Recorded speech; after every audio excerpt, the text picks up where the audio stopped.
আমাদের মৃত আত্মীয় স্বজন যাদেরকে হারিয়ে আমরা অনেক বেদনা, অনেক কষ্ট, অনেক দুঃখ অনুভব করি। জীবদ্দশায় তাদের হয়তো আমরা সেভাবে অনেক সেবাও করতে পারিনি, কিন্তু মৃত্যুর পর আমরা আফসোস করি, আক্ষেপ করি যে তারা তো চলে গেলেন। প্রত্যেকটা মুসলমান চায় যে আমার মা, আমার বাবা, আমার ভাই, আমার বোন, আমার বন্ধুবান্ধব, স্বামী কিংবা স্ত্রী যাকে হারিয়েছি তাকে যদি একটু উপকার করতে পারতাম। প্রত্যেকটা জীবিত মানুষ চায় যে তার মৃত আত্মীয় স্বজনের উপকার যদি করার কোনো পদ্ধতি থাকতো তাহলে সেই উপকার করতে কেউ কার্পণ্য করতাম না। সবাই আমরা এটা চেষ্টা করি, ঠিক কিনা বলেন? এখন প্রশ্ন হলো, কোরআন এবং সুন্নাহর আলোকে আমরা একজন মৃত মানুষকে কিভাবে উপকার পৌঁছতে পারি, কিভাবে তাদের কল্যাণে আসতে পারে সেরকম কাজ করতে পারি, সেটা আমাদের জানা দরকার আছে না নাই? আলামুল গায়েব বা অদৃশ্যের জগৎ, সেখানে কোনটা কাজে আসবে কোনটা আসবে না, কিভাবে করলে কাজে আসবে কিভাবে করলে আসবে না, এটা জানার একমাত্র সূত্র হলো ওহী। প্রিয় নবী সাল্লাল্লাহু আলাইহি সাল্লাম ওহীর মাধ্যমে আল্লাহর কাছ থেকে আলামুল গায়েবে আমাদের কি কাজে আসবে কি আসবে না সে বিষয়ে তিনি জেনেছেন। এছাড়া আলামুল গায়েবে কি কাজে আসবে আর কি কাজে আসবে না এটা জানার আর কোনো উপায় আছে? আর কোনো উপায় নাই। অতএব আমাদের মৃত আত্মীয় স্বজনকে যদি আমরা উপকার পৌঁছাতে চাই তাহলে সেই উপকার পৌঁছানোর পদ্ধতি গ্রহণ করার একমাত্র জায়গা হলো কোরআন এবং সুন্নাহ। কোরআন এবং সুন্নাহ।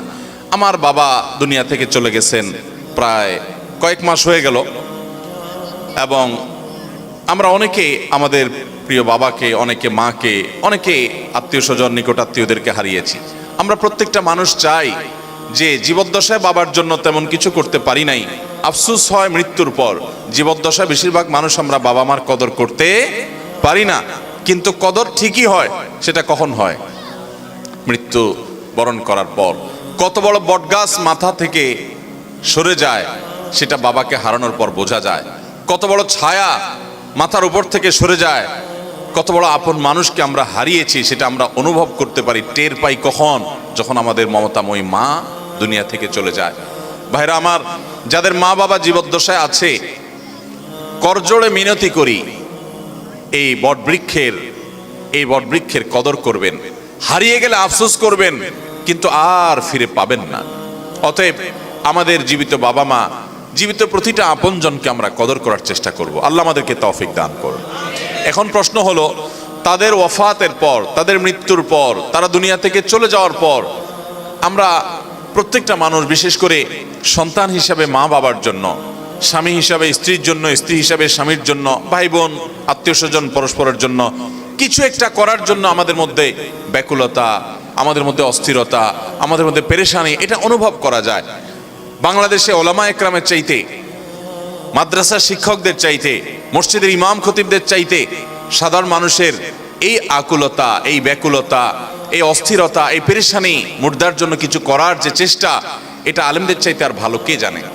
ওলামা একরাম প্রত্যেক আলেম জানেন যে মানুষ যত বড় পাষাণ হোক, সে চায় আমার বাবার মৃত্যুর পর আমার বাবার আমল নামায় একটু সওয়াব যুক্ত হোক, আল্লাহ আমার বাবাকে একটু মাগফিরাত নসিব করুক, নাজাত নসিব করুক, ওনাকে জান্নাতের ফয়সালা দান করুক।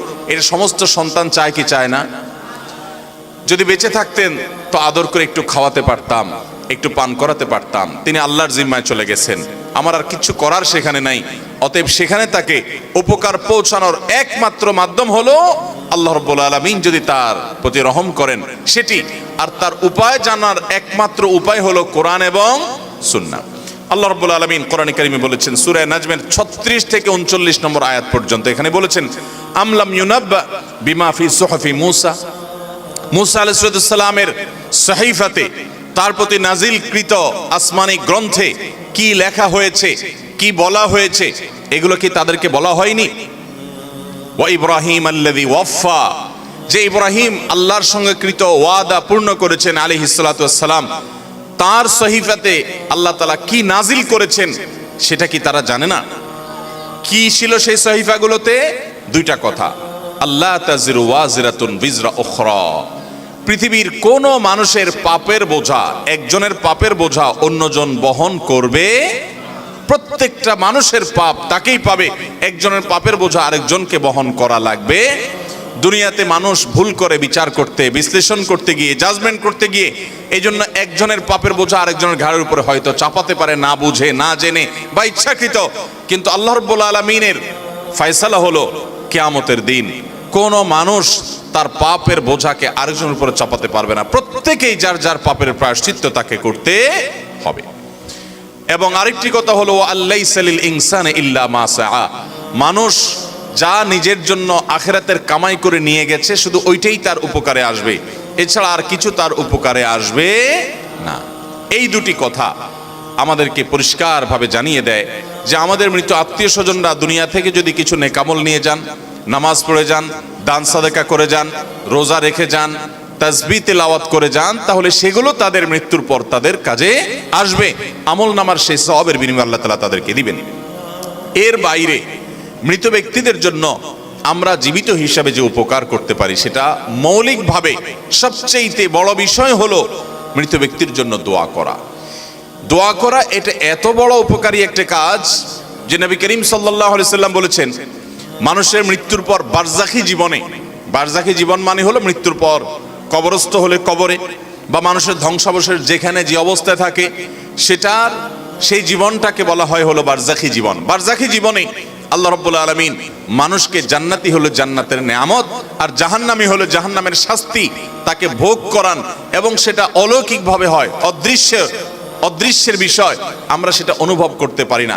একজন মানুষ আগুনে পড়ে ছাই হয়ে গেছে, তার ধ্বংসাবশেষ ছাইয়ের সাথে মিশে গেছে, ওই অবস্থায় আল্লাহ রাব্বুল আলামিন তাকে জান্নাতি হলে জান্নাতের নেয়ামত ভোগ করাবেন, আমরা যেটা টের পাবো না, মাটির সাথে মিশে গেছে, ওই অবস্থায় আল্লাহ তাআলা জান্নাতি হলে জান্নাতের নেয়ামত ভোগ করাবেন, জাহান্নামী হলে জাহান্নামের নেয়ামত তাকে ভোগ করতে বাধ্য করবেন, কারণ সে বারজাখী জীবনে আছে। আল্লাহ বলেছেন ওয়ামিন ওয়ারাইহিম বারযাখুন ইলা ইয়াউমি ইউবআসুন, মানুষের মৃত্যুর পর কিয়ামতের আগ পর্যন্ত যে জীবন থাকে এই জীবন বা এই পিরিয়ডটাকে বলা হয় বারজাখী জীবন। এই বারজাখী জীবনে একজন মানুষ যদি জান্নাতি হন, অর্থাৎ জান্নাতের সাথে তার কানেক্টেড করে দেওয়া হয় তার কবরকে, তখন সেই ব্যক্তিকে জান্নাতি হিসাবে যেই ক্লাসের জান্নাতি, যে শ্রেণীর জান্নাতি, হঠাৎ করে তার জান্নাতি হিসাবে তার শ্রেণীটাকে উন্নীত করে দেওয়া হয়, প্রমোশন করে দেওয়া হয়। তিনি অনুভব করতে পারেন যে আমি এখন আর আগের জান্নাতে নাই, বরং তার চাইতে আপার ক্লাসের জান্নাতে আছি। তখন সেই ব্যক্তি জিজ্ঞাসা করেন, হাদিসটি ইবনে মাজাহ বর্ণিত হয়েছে, সে ব্যক্তি জিজ্ঞাসা করেন ফেরেশতাদেরকে, কোত্থেকে এটা হলো, কোত্থেকে এটা হলো? আন্না হাদা, এই যে আমি আগে যে নেয়ামত ভোগ করছিলাম এখন আমাকে আপার ক্লাসের জান্নাতি করা হলো, আমার নেয়ামতের ধরন উন্নীত হয়েছে, আমি বুঝতে পারছি, কিন্তু আমি তো মৃত্যুবরণ করেছি, আমার তো আর আমল করে জান্নাতের নেয়ামত বাড়ানোর বা আমার ক্লাসকে উন্নীত করার ক্ষমতা তো আর নাই। মৃত্যুর সঙ্গে সঙ্গে সব তো বন্ধ হয়ে গেছে। ইযা মাতাল ইনসান ইনকাতা আনহু আমালু, হাদিসে আসছে মানুষ যখন মৃত্যুবরণ করে তার আমলের দুয়ার বন্ধ হয়ে যায়। তাহলে আমার তো আমলের দুয়ার বন্ধ হয়ে গেছে, আমি তো অলরেডি মৃত। তাহলে কিভাবে আমার কবরে, আমার বারজাখী জীবনে আমার জান্নাতটার ক্লাস উন্নীত করে প্রমোশন করে দেওয়া হলো, কোত্থেকে এটা হলো? সেই কবরবাসী অবাক হয়ে ফেরেশতাদেরকে জিজ্ঞাসা করেন। তখন ফায়ুকাল, তাকে বলা হয় তোমার আমল করার আর সুযোগ ছিল না এবং তোমার ক্লাস উন্নীত করারও সুযোগ ছিল না, কিন্তু একটা দরজা খোলা ছিল। কয়টা দরজা খোলা ছিল ভাই? একটা দরজা খোলা ছিল। সেটা কি? বিস্তিগফারি ওয়ালাদিকা লাক, তোমার সন্তান তোমার জন্য আল্লাহর কাছে ইস্তেগফার করেছে, চোখের পানি ফেলে কায় মনোবাক্যে হৃদয় নিংড়ানো দোয়া দিয়ে রব্বে কারীমের কাছে দোয়া করেছে, ও মাবুদ, ও মালিক, আমার আব্বাজান দুনিয়া থেকে চলে গেছেন, আমার মা চলে গেছেন, আমার ভাই চলে গেছেন, স্বামী স্ত্রী চলে গেছেন, আমার অমুক আত্মীয় স্বজন চলে গেছেন, আল্লাহ আমি তার পক্ষ থেকে আপনার কাছে ক্ষমা প্রার্থনা করছি। তিনি আর নিজের জন্য দোয়া করার ক্ষমতাও রাখেন না, তিনি আর তার আমল নামাতে একটি সুবহানাল্লাহর সওয়াবও অ্যাড করার ক্ষমতা রাখেন না। তিনি 2 রাকাত নামাজ পড়ে সেই সওয়াবটা তার আমল নামায় যুক্ত করবেন সেই ক্ষমতা আর রাখেন না।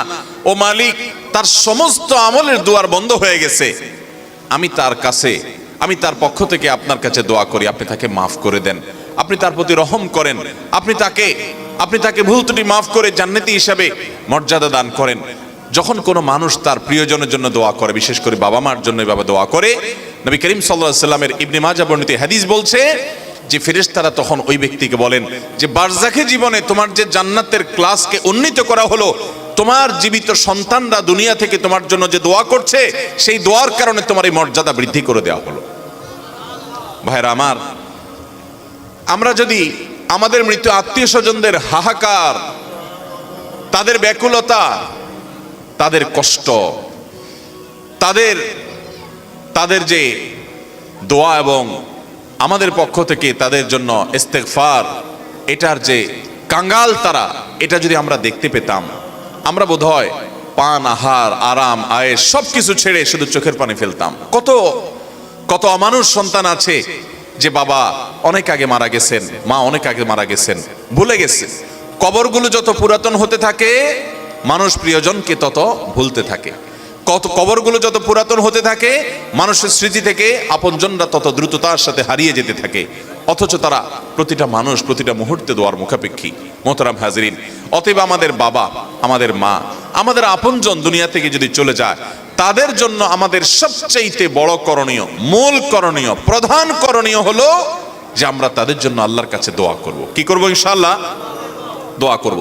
একজন মানুষের মৃত্যুর পর আমরা জীবিত মানুষগুলো তাদের জন্য সবচেয়ে বেশি যে কাজটা করতে পারি বা করা উচিত, যেটা তাদের উপকারে দিবে, সেটা হলো দোয়া। ইবনে মাজার যে হাদিসটি একটু আগে আমি শোনালাম, সেই হাদিস থেকে আপনারা জানলেন যে একজন ব্যক্তিকে যখন তার জান্নাতে মর্যাদা উন্নীত করা হয়, বারজাখি জীবনে জান্নাতের নিয়ামত বুলন্দ করা হয়, তিনি জিজ্ঞাসা করেন আন্না হাদা, কোত্থেকে এলো? বলা হয় বিইস্তিগফারি ওয়ালাদিকা লাক, তোমার সন্তান, আমাদের প্রিয়জনরা যারা জীবদ্দশায় আছি, তারা যখন ইস্তেগফার করি, দোয়া করি, এর মাধ্যমে মাইয়িতের কি হয়? উপকার হয়। অতএব আমাদের মৃত মানুষদের জন্য আমরা দোয়া করব তো ইনশাআল্লাহ। দোয়া না করার জন্য ইবলিস আমাদেরকে একটা যুক্তি দিচ্ছে, সেই যুক্তিটা শুনেন। সেই যুক্তিটা হলো, প্রথমটা তো এটা যে আমরা দোয়া করতে জানি না, তো আমি শিখাই দিলাম দোয়া করবেন কেমনে। সূরা ফাতিহা পড়বেন, দুরূদ শরীফ পড়বেন, দোয়া শুরু করবেন, ব্যাস। বাংলা আল্লাহর প্রশংসা করে, দুরূদ শরীফ নবীর জন্য করে পাঠ করে, এরপর তো আল্লাহর কাছে মনের চাওয়াগুলো পেশ করবেন। নবী করিম সাল্লাল্লাহু আলাইহি সাল্লাম বলেছেন, হারাম কোনো কাজের এবং আত্মীয়তার বন্ধন ছিন্ন করার জন্য যদি কেউ দোয়া না করে, বান্দার দোয়া কবুল হবেই হবে যদি সে সঠিকভাবে দোয়া করে, অন্তর থেকে দোয়া করে। কারণ গাফেল অন্তর দোয়া আল্লাহ তাআলা কবুল করেন না। আপনার মায়ের পেঁয়াজ দরকার নাই, আপনি কোনো কথা বলতে জানেন না, ভাই যে বোবা, তারও তো মনের চাওয়া আছে না নাই? তো আল্লাহ তাআলা তার মনের চাওয়া বুঝেন না?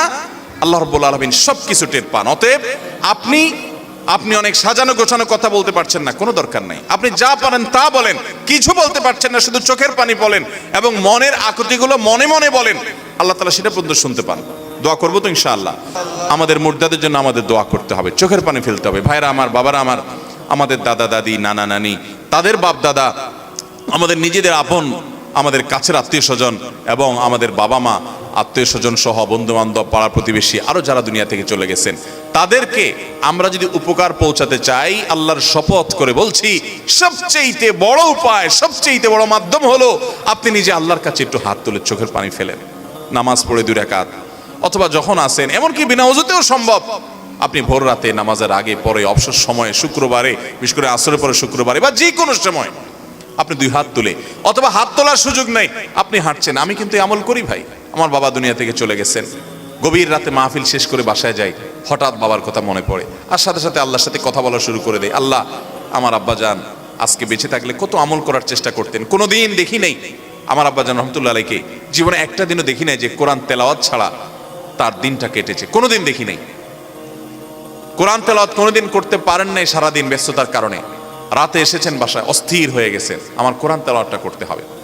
আমল কখনো ছাড়েন নাই। আল্লাহ, আজকে আর তিনি এগুলো কিছুই করতে পারছেন না, তার আমলের দুয়ার বন্ধ হয়ে গেছে চিরতরে। মালিক, সন্তান হিসেবে বাবার জন্য দোয়া করছি, আপনি তাকে মাফ করে দেন, আপনি তার আমল নামায় সওয়াব যুক্ত করে দেন। হাত তোলাও জরুরি না ভাই, আপনি হাঁটতে হাঁটতে নিজের বাবা মার জন্য দোয়া করেন, করবেন তো ইনশাআল্লাহ। আমরা অনেকে বড় কুলাঙ্গার সন্তান হয়ে গেছি, আমাদের পূর্বপুরুষদের জন্য আমরা দোয়া করি না, যাদের মাধ্যমে আমরা দুনিয়াতে আসছি তাদের জন্য দোয়া করি না। ওই যে আপনার রেডিমেড দোয়া, বছরে একবার, 6 মাসে একবার, 40 3 দিনার 7 দিনার, বিভিন্ন নামে বেনামে হুজুরদেরকে টাকা দিয়ে দিলাম 10,000, হুজুর আপনারা খেয়ে নিয়েন, এতিম বাচ্চাদের খাওয়াই দিয়েন, ঠিক আছে, ওইটা তো সবের কাজ, দেন, অসুবিধা নেই, কিন্তু ওইটাই শুধু করলাম আর নিজে একটাবার দোয়া করলাম না, এর চাইতে বড় অবিচার আর কিচ্ছু হতে পারে না। অতএব আমাদের আত্মীয় স্বজন, মৃত মানুষগুলোর জন্য দোয়া করবো তো ইনশাআল্লাহ। আল্লাহ আমাদের সবাইকে তৌফিক দান করুন। আল্লাহ তাআলা মা বাবার জন্য আলাদা ফরম্যাটে দোয়া শিখাইছেন, আমরা সবাই জানি সেটা। আহা, এ দোয়াটার অর্থটা কি ভাই, একটু খেয়াল করেন। কত মায়ার কথা। রব্বির হামহুমা, হে আমার রব, আমার মা আমার বাবা যে চলে গেছেন তাদের প্রতি আপনি একটু রহম করিয়েন আল্লাহ, আপনি একটু দয়া করিয়েন আল্লাহ। কিরকম দয়া? আমি ছোট থাকতে তারা যেরকম দয়া করেছে।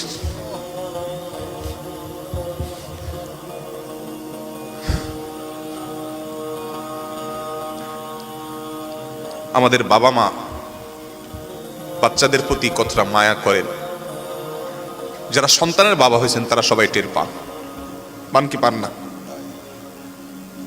কিন্তু আমরা মরার পর কিছুদিন কান্নাকাটি করার পর এরপর বাবা মাকে ভুলে যাই। আমরা আমাদের জগতে ব্যস্ত হয়ে পড়ি। আমাদের বাবা মা কিন্তু তাদের জীবদ্দশা আমাদেরকে ভুলতেন না। গভীর রাতে একটু আওয়াজ দিয়েছি, ঘুম পাগল মা, ঘুম কাতুরে মা, যে মা তার কানের কাছে চিৎকার করলেও ঘুম ভাঙে না, সে মাটা নিজের বাচ্চার একটু আওয়াজ ঘুম ভেঙে যায়।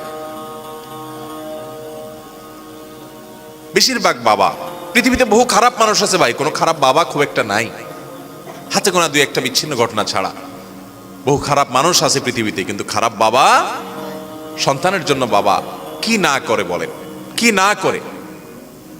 যত বাবা দেখেছেন, আপনারা নিজেরা যারা বাবা আছেন, কোথাও ভালো কোনো খাবার যদি দেয় কেউ, আপনি যদি কোনো জায়গায় যান ভালো কোনো খাবার সার্ভ করা হয়, তো সেই খাবারটা দেখার পর যদি আপনার সন্তান থাকে, সবার আগে মনে পড়ে সন্তানের কথা।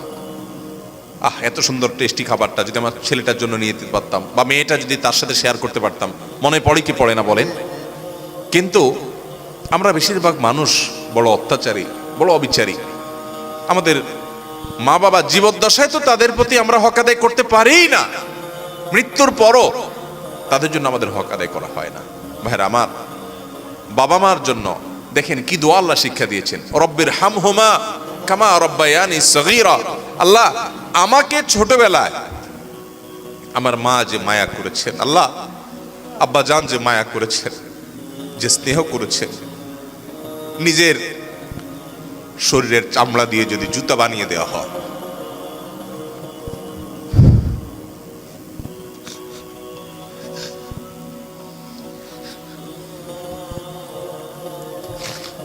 তবুও বাপ মার ঋণ কখনো শোধ করা যাবে না। আমার চামড়া দিয়ে যদি আমার বাবা মাকে আমি জুতা বানিয়ে দিই, তবুও বাবা মার ঋণ শোধ করা যাবে না। মসজিদে হারামে এক ব্যক্তি তার মাকে কাঁধে নিয়ে, হজের মতো কঠিন কষ্টসাধ্য কাজ, একাই চলা যায় না হজে, কোথায় আরাফাত, কোথায় মিনা, কোথায় মুজদালিফা, কোথায় মক্কা, তওয়াফ, সাই, জমারাতে পাথর মারা, একই দিনে এত কাজ, মাইলকে মাইল হাঁটা, লক্ষ লক্ষ মানুষের ভিড় ঠেলে, কঠিন কাজ। এর মধ্যে এক ব্যক্তি নিজের মাকে পিঠের উপরে, কাঁধের উপর তুলে তিনি তওয়াফ করছেন। এক সাহাবীকে দেখে বলছেন, আমি আমার মায়ের হক নিশ্চয় আদায় করেছি। মানে তার মধ্যে আত্মতৃপ্তি আসছে যে এত কষ্ট যে মার জন্য করছি, মা আমাকে দুধ পান করিয়েছেন, গর্ভে ধারণ করেছেন, তো এই কষ্টের মাধ্যমে তো তার ঋণ অন্তত শোধ হয়েছে। ওই সাহাবী বললেন, না, হয় নাই, এটা সম্ভব না যে তুমি মার ঋণকে এভাবে তুমি কাঁধে নিয়ে 2, 4, 5 দিন 10 দিন কষ্ট করলে আর তার ঋণ শোধ হয়ে যাবে, সম্ভব না। আব্দুল ইবনে আব্বাস রাদিয়াল্লাহু তাআলা আনহু বলেছেন যে তুমি বাবার সামনে এরকম জামা ঝাড়া দিয়েছো যা ধুলা পরিষ্কারের জন্য, সামনে তোমার বাবা বসা ছিলেন, তুমি বেয়াদব। কারণ পৃথিবীর আল্লাহ রাসূলের পর সবচেয়ে বেশি তোমার শ্রদ্ধা পাওয়ার উপযুক্ত তোমার মা এবং বাবা। আমরা বেশিরভাগ মানুষ মা বাবার কদর করি না। আপনি যত পাষাণ হন, আপনার বাবা আপনার কাছে যত, তার অনেক কাজে হয়তো আপনি অসন্তুষ্ট হন, তিনি হয়তো কিছু ভুলভাল করেন, তিনি হয়তো কিছু উল্টাপাল্টাও করেন, আপনার কষ্ট হয়।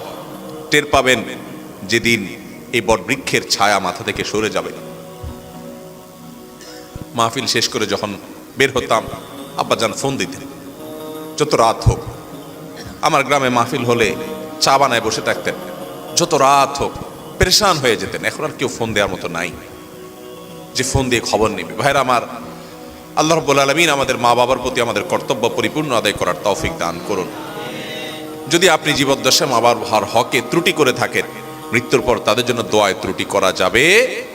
আল্লাহ তাআলা দোয়া শিক্ষা দিয়েছেন। নিজে দেখেন, বাবার হক মায়ের হক এত গুরুত্বপূর্ণ যে আল্লাহ অন্য কারোর জন্য দোয়া শিখাই দেন নাই, দোয়ার ফরম্যাটই আল্লাহ বলে দিয়েছেন, নিজে শিখাই দিয়েছেন। রব্বির হামহুমা কামা রব্বায়ানি। আল্লাহ, আমার মা বাবা ছোটবেলায় যেভাবে আমাকে মায়া করেছেন, কত মায়া করেছেন, আল্লাহ আপনি তাদের প্রতি সেরকম মায়া আজ তারা দুনিয়া থেকে চলে গেছেন আপনি করবেন। দোয়া করবো তো ইনশাআল্লাহ।